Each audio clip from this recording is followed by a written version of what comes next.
کبھی سوچا ہے کہ آپ کی پسندیدہ مٹھائی رس ملائی کی تخلیق کے پیچھے کیا کہانی چھپی ہے؟ بنگال کے ایک چھوٹے سے گاؤں میں جہاں ہر گلی محبت اور یادوں کی گواہ ہے، وہاں ایک ایسی مٹھائی کی کہانی شروع ہوئی جو آج بھی دلوں کو گرماتی ہے۔ ایک مٹھائی جس کی مٹھاس صرف اس کے ذائقے میں نہیں بلکہ اس دل کو چھو لینے والی کہانی میں بھی ہے جس نے اسے جنم دیا۔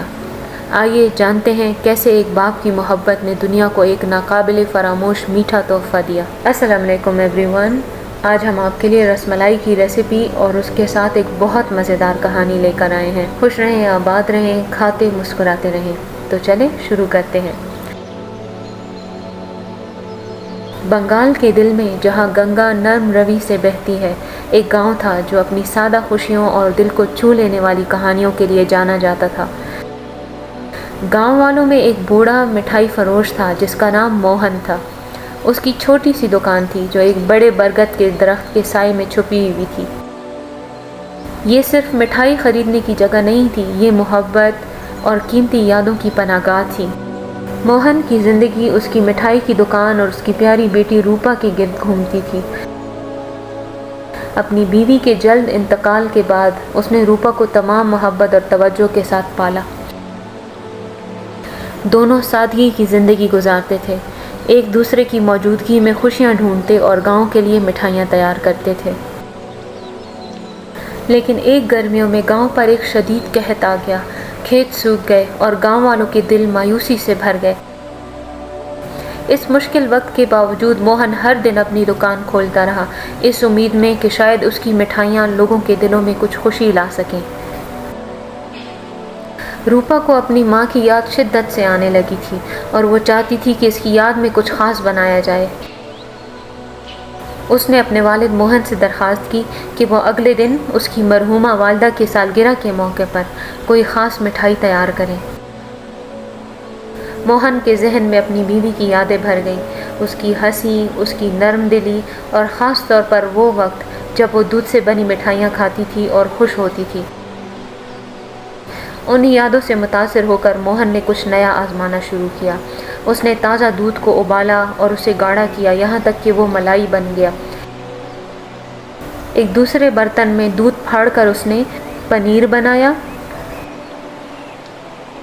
اور پھر اسے نرمی سے چھوٹے چھوٹے گولوں کی شکل میں بنا کر شکر کے شربت میں پکایا یہاں تک کہ وہ نرم اور پھولے پھولے ہو گئے۔ موہن پوری رات محنت کرتا رہا، مختلف چیزیں ٹرائی کرتا رہا، مختلف ریسیپیز بناتا رہا۔ جب کچن میں میٹھی خوشبو پھیلی، موہن کو محسوس ہوا کہ اس نے واقعی کچھ خاص بنا لیا ہے، ایسا میٹھا جو محبت اور یادوں کو اپنے اندر سموئے ہوئے تھا۔ انہوں نے اس کا نام رس ملائی رکھ دیا۔ اگلی صبح موہن اور روپا نے اپنی تخلیق کو گاؤں والوں کے سامنے پیش کیا۔ قحط کے باوجود گاؤں والے اکٹھے ہو گئے، اس نئے میٹھے کو چکھنے کے لیے بے چین تھے۔ جیسے ہی انہوں نے پہلی بار رس ملائی کا مزہ چکھا، ان کے چہرے خوشی سے دمک اٹھے۔ اس کی مٹھاس، اس کی کریمی ساخت اور نازک ذائقے وہ تھے جو انہوں نے پہلے کبھی نہیں چکھے تھے۔ موہن کی تخلیق کی خبر جلد ہی دور دور تک پھیل گئی اور جلد ہی آس پاس کے گاؤں سے لوگ بھی رس ملائی کا مزہ چکھنے کے لیے اس کی دکان پر آنے لگے۔ مشکلات کے باوجود موہن کی دکان امید کی علامت بن گئی، ایک ایسی جگہ جہاں لوگ اپنی پریشانیوں کو بھول سکتے تھے، چاہے کچھ وقت کے لیے ہی صحیح۔ سالوں کے دوران رس ملائی صرف ایک مٹھائی نہیں رہی بلکہ محبت، عزم اور زندگی کی مشکل ترین گھڑیوں میں ہمیں تھامے رکھنے والی میٹھی یادوں کی علامت بن گئی۔ ہر سال اپنی بیوی کی سالگرہ پر موہن رس ملائی بناتا اور گاؤں کے لوگوں کے ساتھ اس مٹھائی کو بانٹتا، اس عورت کی یاد میں جس نے اس تخلیق کو متاثر کیا تھا۔ اور اس طرح یہ روایت ایک نسل سے دوسری نسل تک منتقل ہوتی رہی، اس کہانی کے ساتھ جس میں ایک باپ کی اپنی بیٹی سے محبت اور اپنی مرحومہ بیوی کی یاد نے بنگال کی سب سے میٹھی تخلیق کو جنم دیا۔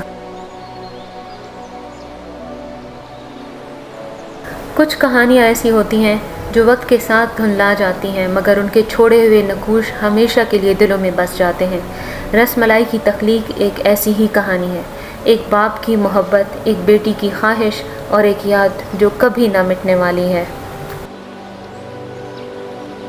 ہماری اس کہانی کو سننے کے لیے آپ کا بے حد شکریہ۔ اگر آپ کے دل کو یہ کہانی چھو گئی ہو تو اس ویڈیو کو لائک کریں، شیئر کریں اور ہمارے چینل کو سبسکرائب کریں تاکہ ہم آپ کے لیے مزید ایسی ہی دل کو چھو لینے والی کہانیاں لا سکیں۔ شکریہ۔ اللہ حافظ۔